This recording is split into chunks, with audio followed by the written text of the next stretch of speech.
Thank you for coming to the Awaken Life podcast. I'm your host, Scott Landis. How can you live an absolutely fulfilling and purpose-filled life, maintain a passionate, intimate relationship, all while raising kids and growing multiple streams of income? That's the big question we seek to answer on this podcast by interviewing people who are already doing it. One thing we know for sure is it takes a community to do it well. So thank you for being a part of the Awaken Life community. I'm looking forward to growing with you, and on to the episode. Welcome to the Awaken Life podcast with Scott Landis. And today my guest is Youssef Tawfik. He is straight out of Cairo, Egypt, software engineer from Cairo. He in the past has worked for Dell Technologies, helping automate the operational work in their middleware team. His experience is mostly in web application development, Web 2.0 and 3.0. He's done a lot of freelancing where he has been commissioned to build software for lots of businesses. Currently, and most recently, the co-founder of Revi Agency, a team of professional software engineers and professional graphic designers working with businesses on both the technical and creative side of processes, where they create software to enhance and make more efficient processes and automate processes. So if you're a business owner today who has processes that you're working on, you're going to be interested in today's episode with Youssef out of Cairo. Welcome to the Awaken Life podcast, Youssef. Thanks for being here. Thanks for having me, Scott. It's a pleasure to come here and talk to you today. Yes, and are you originally from Cairo? Is that where you're born and raised, or what's the story there? Yes, born and raised. You will ask, why is the accent? How can I get the accent, and how did I get the accent? I will tell you, I have no idea. I just watch a lot of movies and hear some music here and there.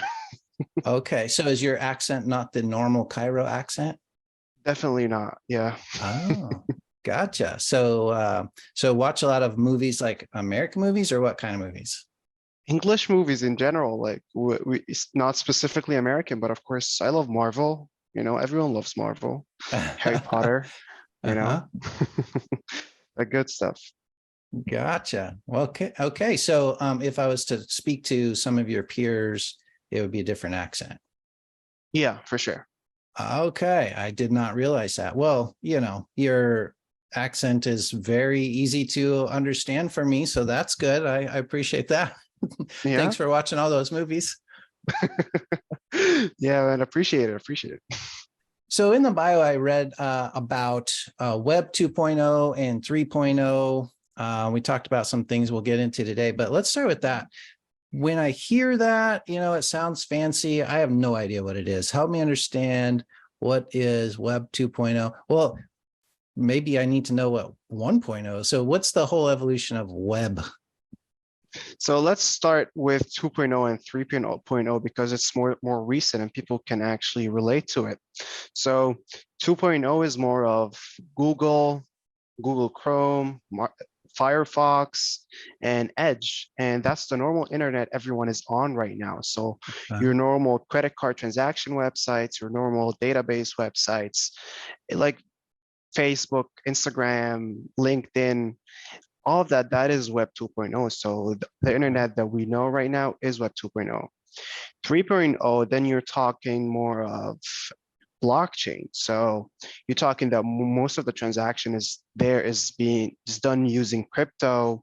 There's, like, I think you've heard about OpenSea, MetaMask, all the good stuff with the NFTs. So that's where you actually transition into Web 3.0.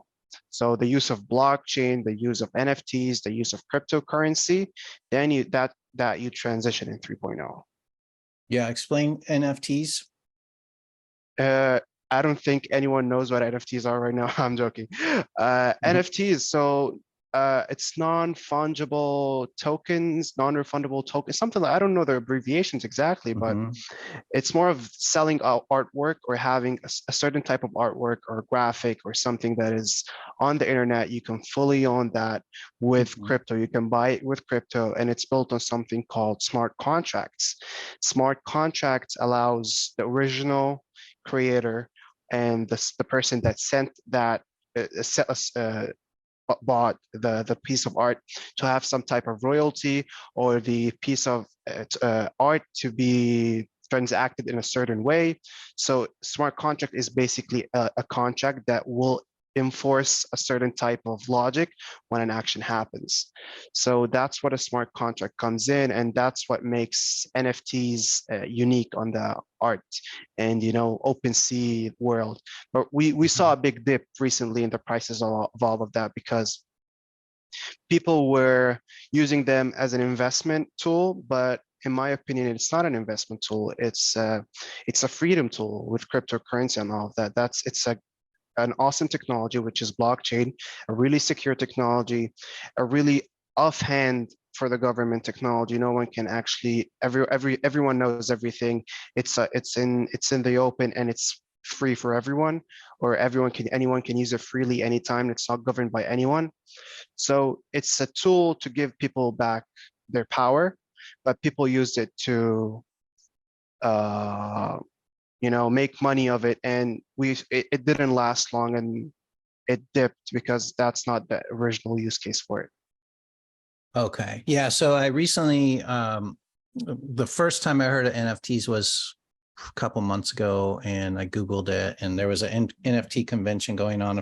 A friend of mine had mentioned, but yeah, it sounds so, I don't know. To you, it sounds normal. For me, it's like, what the heck? So if I can, translate for my listener here from my naive brain, yeah, it's kind of like if you were to go to an art gallery and, you find one of those pieces that, is either original or it has, one of 300 and Yeah, it's limited. So it is an original. It's a unique, one of a kind art that you can art, that you can icon, purchase soundbite. online, right? Yeah. And that's where I kind of understand it, but then the use application of it, like you said, there was been a blip recently. It wasn't its original use, but where does this go? So again, for if this is the first time you're hearing it, make sure you Google it. It's very interesting, but you it's a unique thing that you can buy, and it has the ability to appreciate in value. That's a main thing. So where does this go from here, Youssef, with the NFTs? Obviously crypto, people have heard of that, blockchain, but it's all kind of related. What's next for 3.0? And so to back up, all of that is the 3.0, the web 3.0. Yes, Okay. that's So the where does environmental that go? 3.0. What's the implications of this? And I want to remind you and our audience that, Awaken Life, the 4 pillars of fulfillment, which are, right behind me, but it's the well, let me look. Vitality, relationships, freedom, and impact. And so we want to make an impact on things. That's why we're in business. But you have to have freedom. And you mentioned that keyword freedom. This is a part of creating freedom. So what's the implications of Web 3.0 from your perspective? So let me back up a little bit with Good. NFT. You said, what is it? What is the use case behind NFT? Mhm. Apparently, people in COVID time thought there was implications or there is use cases, but apparently there's not. And that's why the price dipped. There's nothing tangible in real life that was attached to that piece of art, digital art. That's Mhm. why we saw a huge dip in their price, and a lot of people lost a lot of money. So, you know, Mhm. I think you would only just buy NFT because you like the art, not to invest in the art because it Mhm. has no tangible value at all. People in the NFT community could, disagree with me and they see a future on it, but life just proved the case. It Mhm. was millions of dollars, and right now it's worth cents. Mm. you know? So only buy it if you actually like the art and you just want to own this, you know? And what's next for Web 3.0? So to back off what I said, blockchain is a huge, huge technology. It's not new, it's been around for a while, but the concept itself that it's a really, not unbreakable, but it's really hard to hack database where you can store data. So it's a lot of databases everywhere. Let's try to keep it as simple as possible. If you have if you have a record or your name in a database, instead of it being in one place, it's in like millions of places. So for someone to hack into the database and remove that name, they'd have to change it in all the other places, rather than just one place. So it's a really tough to hack database where it can be used in real life scenarios. So I actually built a software where in hospital management systems, like a hospital management system built on blockchain. So it's harder for hackers to go in and take data of that system and hack, because we see the breaches every day and every year in the hospital management systems, because the data is located in one place and people can hack it, can take information from it. But when it goes on the blockchain, it gets encrypted. It's really hard to take out. It's really hard to manipulate. So that's the case. That's the use case of blockchain. Also, there's another use case in food chain, supply chain and food, where you can actually know, and of course, blockchain, you cannot edit a record once it's inside. So you cannot change anything on it. So once it's there, it's always going to be there, So let's say, for example, in supply chain and foods, a lot of people are using it right now to track where did your food come from. So the first step was in the farm, then in a truck, to the factory, it went by that place, it went then to to another truck, and then to the supermarket. So everything is documented on the blockchain, so the consumer can be relieved that they know the process, they know what actually happened. It cannot be changed, it cannot be manipulated at all. Okay, so it's like it's set in stone, to use normal words. It's permanent, it's etched into it's not, because it's in the digital world, but if it were in the physical world, those would be terms that we'd use to describe it, right? Yes. And I think, maybe for you're a bit younger than me, but for my brain, like I think my kids would probably be totally comfortable with this concept, but for my brain, it's like so kind of hard to get there, that there's this whole digital world that is it is, I guess it's reality, but my brain has trouble like making those connections. It's not there's a difference between the physical world and the digital world, right?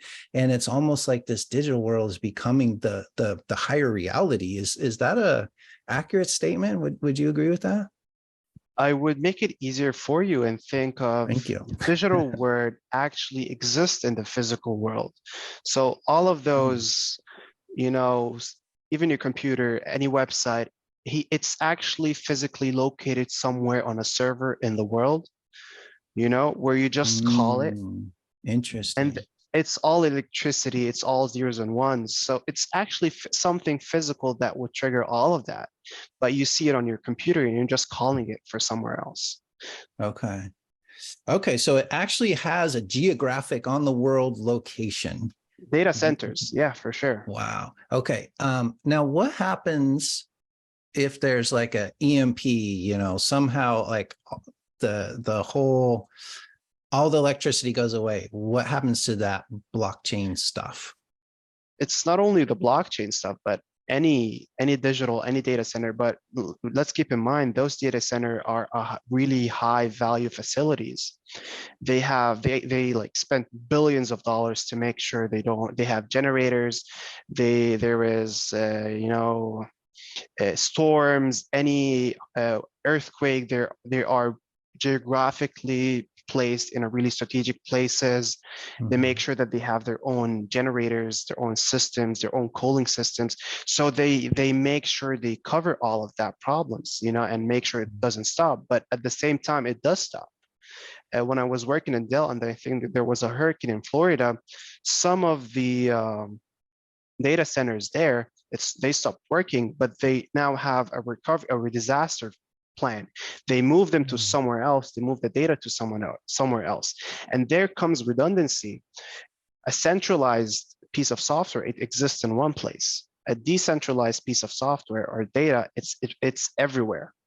So that's blockchain. It's a decentralized database or a decentralized system. So it exists everywhere. It's identical everywhere. So if this fell apart, it has the data. It's a redundant, really, really redundant piece of technology, and Gotcha. All right. So let's go back to your agency, Revi Technology. So this is what you do. You make this kind of stuff accessible for the small business owner. So we all know who Dell is and all these gigantic companies that have been around since the 80s and 90s. And of course they're doing this stuff, but you're making, if I understand, you're making this kind of technology available so we can have redundancies, we can have access to this Web 3.0 stuff. We can build softwares that make our processes more efficient and automate them. So yeah, go into all that stuff. So yeah, definitely. Being on Web 3.0 or being on the blockchain right now is kind of expensive. There's a lot of, for you to write data on the blockchain, that costs money. So because it's like real estate, right? It's finite. Yep, exactly. So for the small business owner or for the solopreneurs or even for a medium business, sometimes it does not make sense to go on Web 3.0 or have a blockchain system, or so then we come in and we do something like a technology assessment for that place, where we go in, we see what is their processes, how do they store the data, how do they process the data, what kind of reports they generate from that processes, how do they even talk to each other, how do they track the tasks within the organization, how does the consumer or the client sees the data, how do they interact with you. And we pinpoint those redundant processes, we pinpoint those really old technology that they might be using, the human prone errors that could happen in there, and we give them some type of recommendation. Okay, so we can automate that. You can repurpose that resource, either it was a human, either it was money, to another more efficient job. So we build the software, we automate, and we create more chances to and make the business more efficient through technology. So I have a client who runs an auto glass shop, and they use marketing.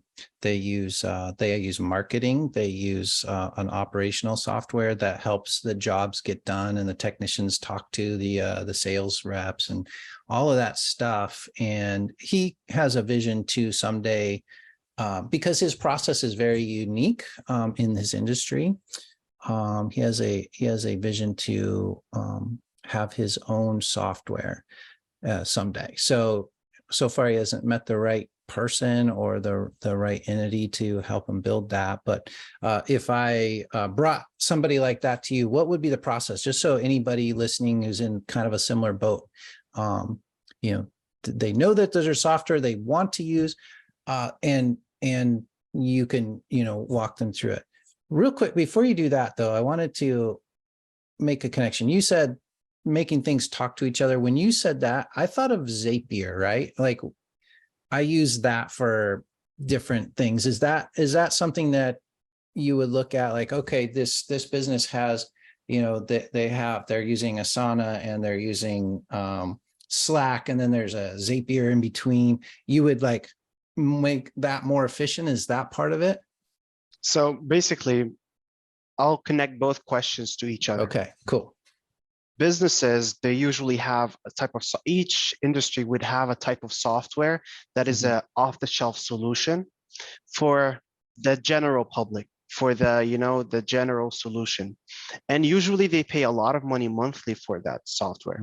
And usually they only use 10% of it, or if they use a lot of it, it's not, they have to adjust themselves to the software. Yes. Rather than just for them to be creative, it's like be more efficient, because everyone, as you said, is so unique in their processes.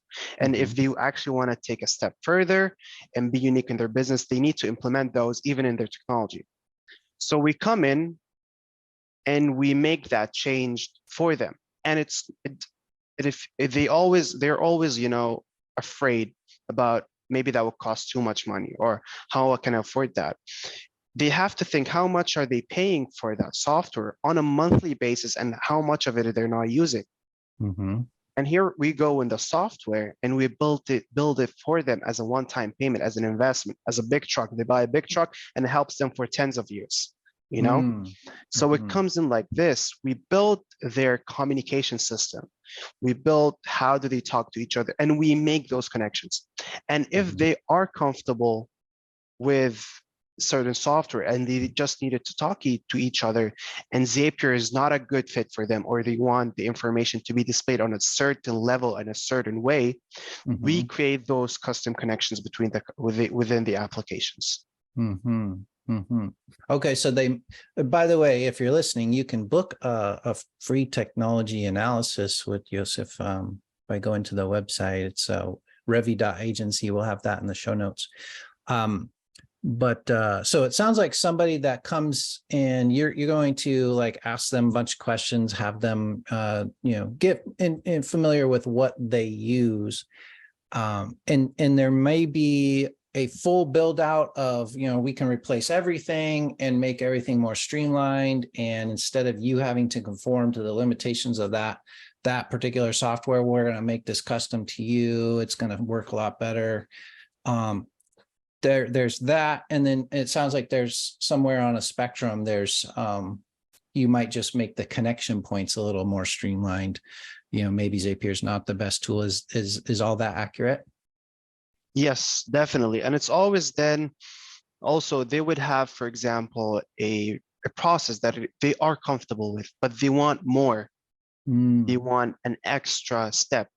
So let me put a small example. So someone has a simple WordPress website, and they want a really unique form related to them that is processing the data on a certain logic and with a really unique output. Okay.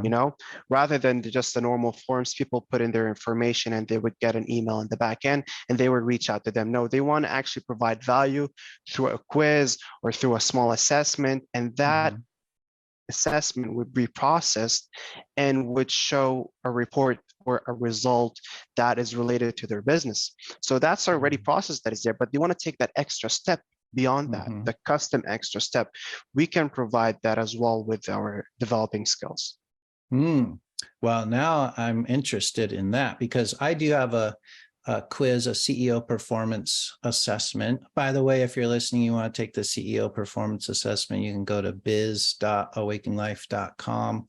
Takes you like 10 or 15 minutes, fill out it's on a Google form right now, Youssef. So it's rudimentary, but it works. And the output is a 16 different metrics that you can kind of see as a CEO or a business owner that wants to think at a higher level, working on your business, where the gaps might be. It pops out, Youssef, as a chart. I can't remember the particular name of that chart. It's like a radar chart, I think is the technical term for it. But it uses Google Form, it uses Google Sheet, and then it pops out a radar chart.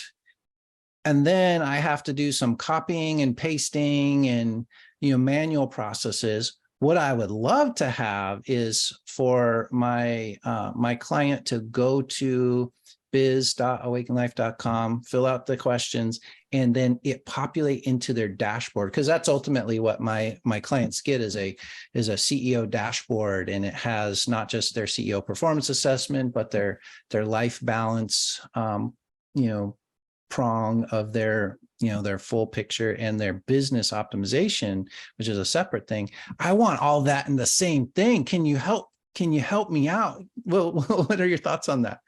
Well, how would that all work? Walk me through it. I would definitely be able to help you out on that, Scott. Yeah, so I can walk you through how can we do this. So first of all, we pinpoint what is the technologies that you use. So that Mhm, dashboard that you want it to be talked to, what is it mhm, built on? What type of technology that is built on? If it mm, works for you and everything's okay, no need to change it. We'll look out for the consumer. We don't want to do the hassle. When you get a contractor and they look at it and it's like, yeah, we'll need to change the whole thing, but you just need to fix a small thing. mhm, We tell you the truth and tell you that is we need to just make those talk to each other instead of mhm, just building a whole system around it. we mhm, we look out for our clients.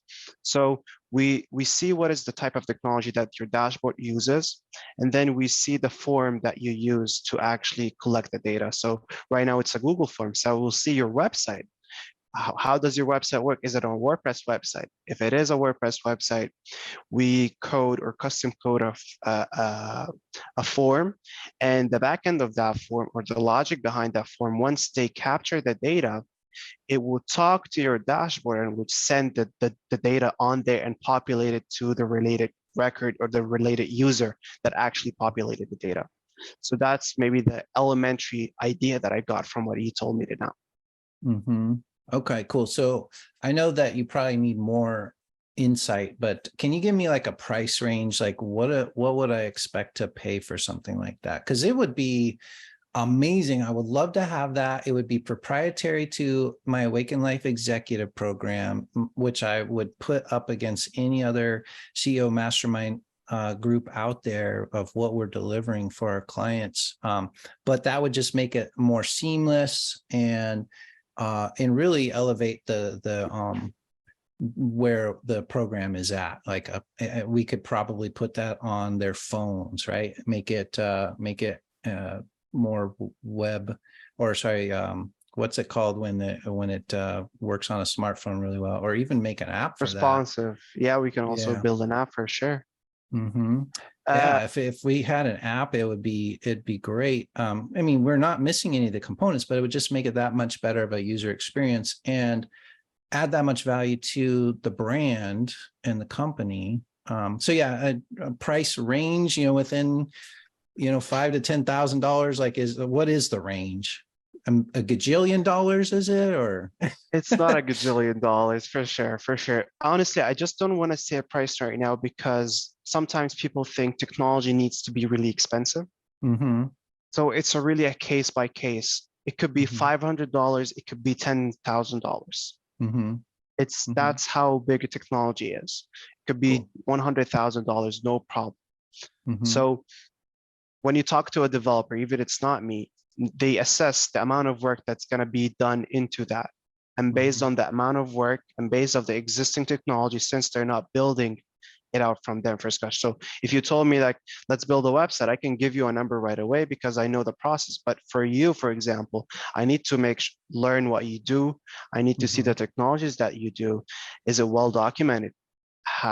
How much time and effort I'll be putting so I can make sure that everything talks to each other. mm-hmm, Working on someone else's work is more work for me because mm-hmm, they might not document the stuff well, they might have everything everywhere and they only know how to use it. So it's going to take me more time to do.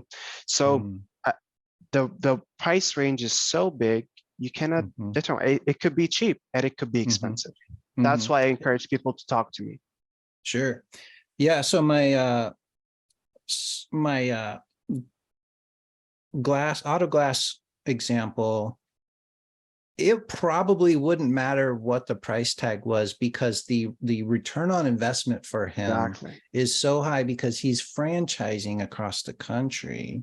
So every time a new franchise location gets set up, he gets to essentially get a return on his investment. He gets to sell that software as a part of the franchise. I mean, the franchisee maybe doesn't have to use the software, but why wouldn't they? Because it's so much better than, Yeah. hodgepodging it together.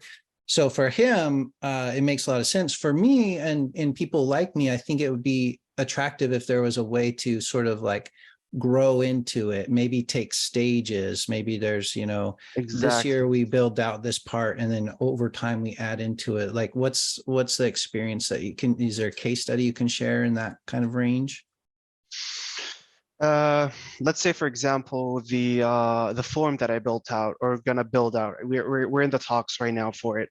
We're still figuring out what is the scope exactly, but for the WordPress form, we put in a custom logic up there. We just make sure that of course we code the form.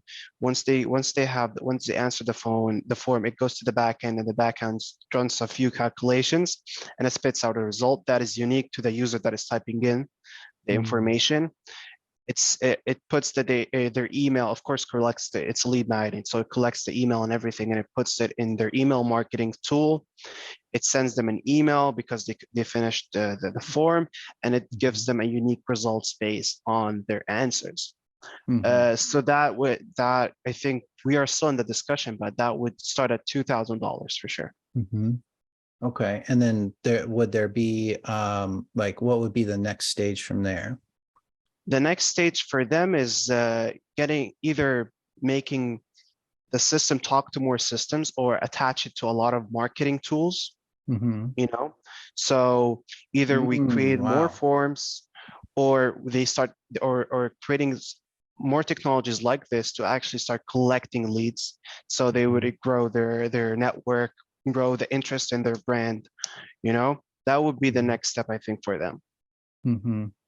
Yeah, that's cool. Well, we'll definitely have to be in communication about that soon. I'm definitely interested in that. Okay, so let's shift gears a little bit. I mean, is there anything else that you want to share with the audience about what Revi does? Is there anything we didn't cover that you wanted to cover on the actual services that you provide?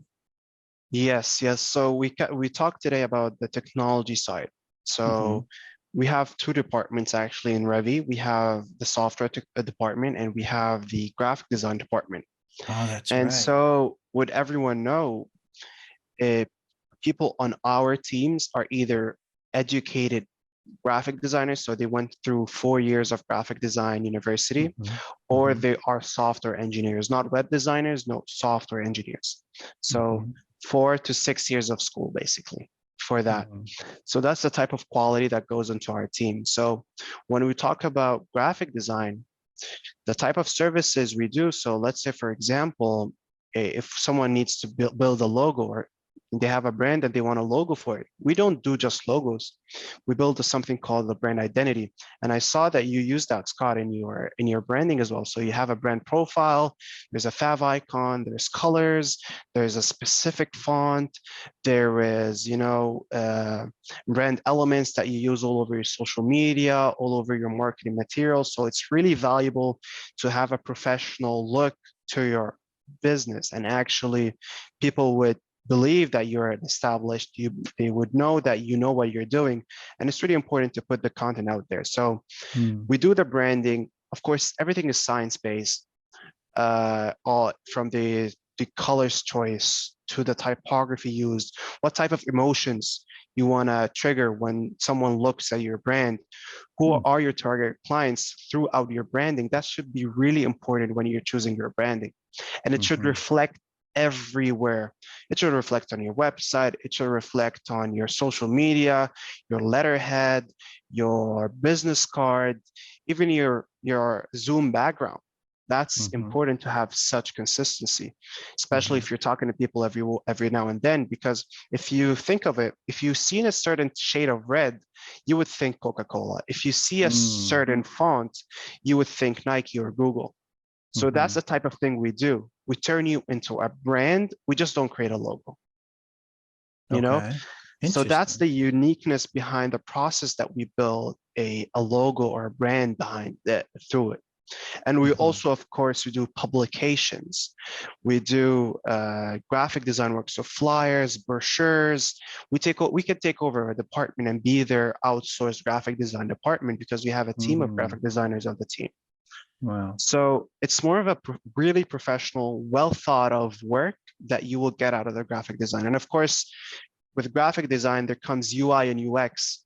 we work hand in hand while we're building a website. There's a concept called cognitive ergonomics that we make sure that we implement to our software and websites. So how does the user interact with the website? Through their eyes. So where should we put the important information on the website? How do their eyes interact with colors? How do their eyes interact with fonts, placements in the website? Wow. So that's something really important we make sure that we cover through just a normal website design. It's not just a template and we throw it out there. No, it's really well thought of, from colors, typography, placements, fonts, font size, and we make sure that everything aligns throughout everything you put out there. Mm-hmm. That sounds awesome. So you said UI and UX, what is that? User interface and user experience. That's a term in technology where there's always a team. So when you're building a software, you need a front-end developer, so the ones that will develop how it looks for the client, a back-end developer, so the one that will develop all the logic, how the data is processed, and then you'd have the UI UX designers. So they're the ones that would create the colors, the where everything is placed, how the user experiences. So when they click on that button, where should it take them? How does the alert look like? How should the success message look like? How does this should look like? How the experience here should be? This experience is not the best thing. We need to do that because it's easier for the user. That's less clicks, that's more clicks. So that's the role of a UI UX designer. And that's what we do in a website, custom software, an automation, a branding, a brochure, and we stay consistent throughout all of that. Wow. Okay.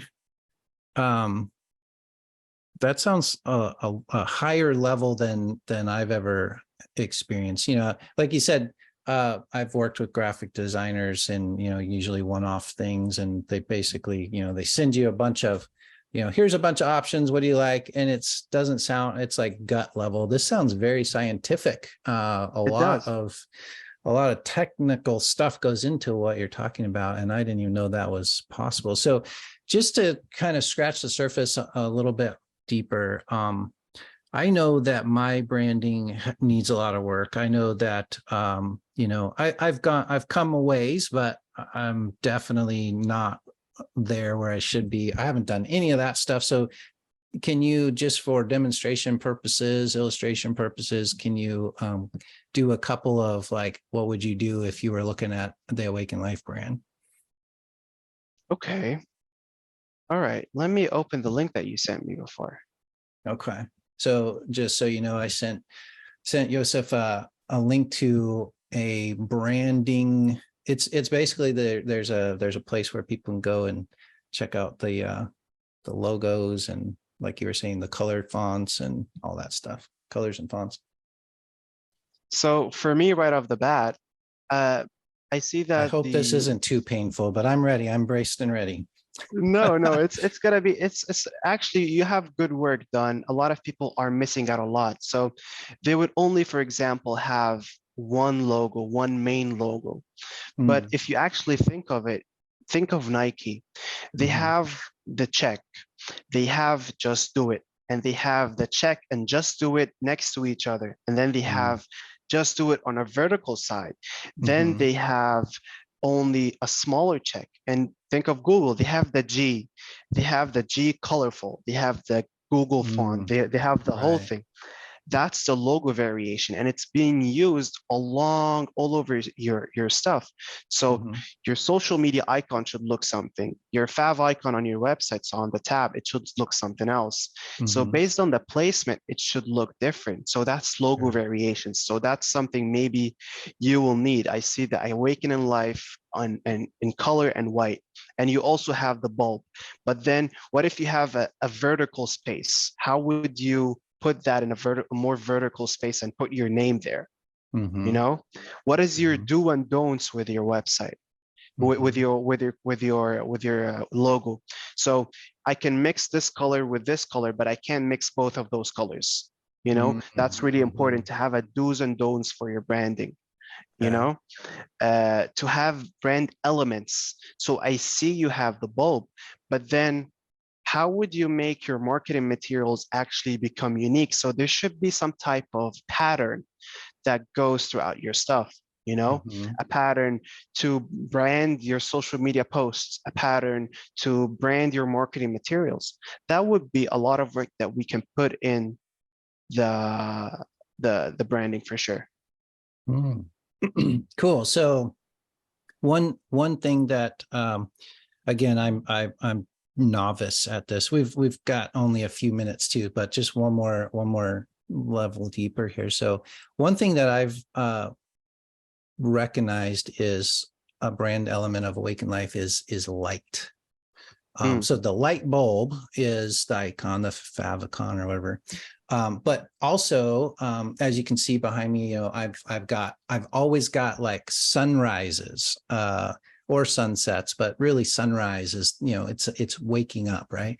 yeah, So pretty much any image I put out there anywhere, I always look for something that shows an element of light, kind of like are you familiar with Thomas Kincaid? He's kind of known for using light in his paintings, but basically, I always want to have some kind of light, you know, waking up element. So, do you feel like I'm on the right path there? Is there anything you would definitely, adjust there? Any critique on that? definitely.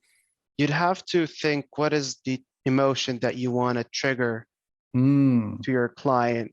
What is the things that would trigger that emotion? What are the colors that would yeah. trigger that emotion? What is the brand elements that would trigger that emotion?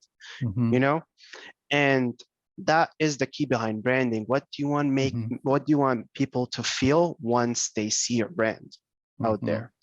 You Yeah. know, so yeah, definitely you are on the right track, Scott. Okay. I definitely want people to feel motivated and inspired. I know that. If it's doing that or not on the brand, I don't know, but that would be my We'll have a goal. conversation. All right, cool. Yeah, we'll do that.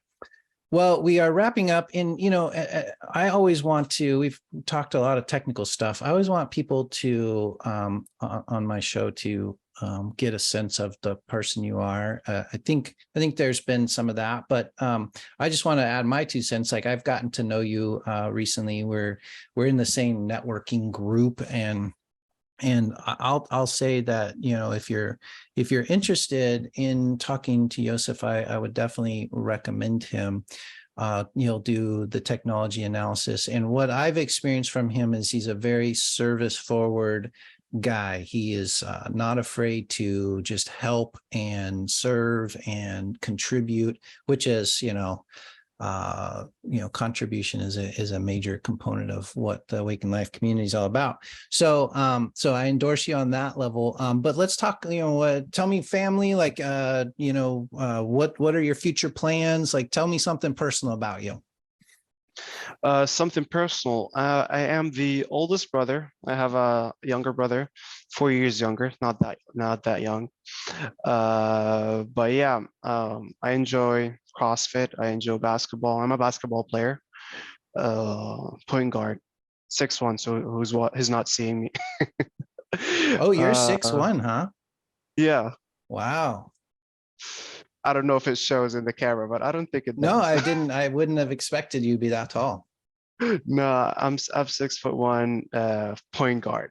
So Nice. yeah, I studied in Malaysia and I got a degree from a Coventry University in the UK. So it's like I spent like 3 years there.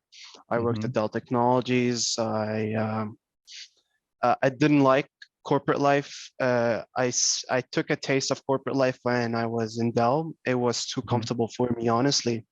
And having always that ceiling over your head, Yeah. the harder you work, you will earn the same. The less work you do, you'll just earn the same. And Mm-hmm. I did not quite like that, honestly. Mm-hmm. It was really too comfortable for me as an intern, even, like I interned Mm-hmm. for a bit. Like they give you all of those perks, they give you all of this money, they give you all of those gear, you know, like Mm-hmm. it's too comfortable. I got too lazy. in that period Yeah. that I worked there. And I did not enjoy being lazy, honestly. So it You have triggered that the whole, entrepreneurial spirit that you just can't yeah, ignore, right? It's annoying, right? If you wish you could just like ignore it, but you can't, right? no, yeah, yeah. So yeah, and I figured like I'm doing a job that I can do by myself. I can get paid Mhm. by myself, and Mhm. the more work I put into it, the more it will give me back. I know that the process is not as simple as the more work you put, the more you will get, but it's definitely a journey. Mhm. So I decided to embark on that journey, either, through Revi and through other like the learning process, because I always had the engineer hat on. But Mhm. when you become an entrepreneur, you have to take it off and put multiple hats. You have to be the marketer, you have to be sales guy, you have to be the engineer, you have to Mhm. be everything at the same time. It's not always the most comfortable thing, but that's the price you pay for being an entrepreneur for sure. Yeah. Yeah. Yep. And then we just hope and pray that it all pays off in the end, right? So what's your dream for Revi Technology? What do you hope and pray for? Of course, to have a really big team of software engineers, graphic designers that work, and like I want the machine to feed itself, basically. I Mm, want it to be a self-working machine, team here, team there, marketing, sales, and everything. Everything's just working. And of course, I would love to choose an industry and build a solution for that industry. So as we mm, mentioned that mm. we do solutions for businesses. So I would like to work on multiple industries and choose one that I like, I'm comfortable with working in it, and build a solution and start getting products underneath Revi, you know? So Revi being the Mhm. bigger company, and it has a Got lot it. of products that is coming out of it. So that's Yeah. my 5-year plan, hopefully. Wow. That's awesome. Well, I know you have a pressing commitment after this, so we'll wrap it up with that. And again, I want to, the notes, the in the show notes we have the ways to get a hold of Youssef. But if you want to do a technology analysis on your business, definitely take him up on that. This is not something that I've come across very often to be able to get that. So while it lasts, get it while it lasts. And I Go would like to to say something also, Scott. Sure. Anyone that would come from the podcast, your audience, I would love to give Mhm. them 10% off any service that they would get. Just say Scott Fantastic. Landis. Yeah, that's awesome. Thank you very much for that. And Yeah. so go to revi.agency on the internet and the 2.0 web, right? But yeah, go to revi.agency, get a hold of Youssef, mention the podcast, mention my name, Scott Landis, and get 10% off any services. But the technology analysis is free. Go through things, find out what it would be to take your business to the next level. I know I will be. And Youssef, thanks so much for participating, being here, showing up. I appreciate you. Thank you for your contribution here. Any last word?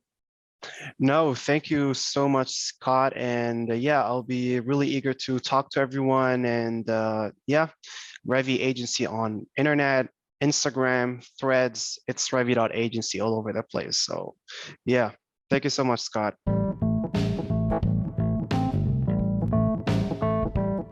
Thanks for listening to the Awakened Life podcast. I've been your host, Scott Landis. Hey, are you feeling overwhelmed and stressed out? It could be that you're out of balance or have a misalignment of your time and priorities. This month at Awakened Life Academy, we're featuring the Total Freedom Life Wheel exercise designed to help you uncover what might be off balance in your work, life, and other priorities. And then it helps you realign your priorities to your purpose. Check out the full training video and free download at wheel.awakenlife.com. That's wheel.awakenedlife.com for free access. Don't put this personal growth opportunity off. Go get it now and start to experience the freedom that balance can bring to your life. Go to wheel.awakenlife.com.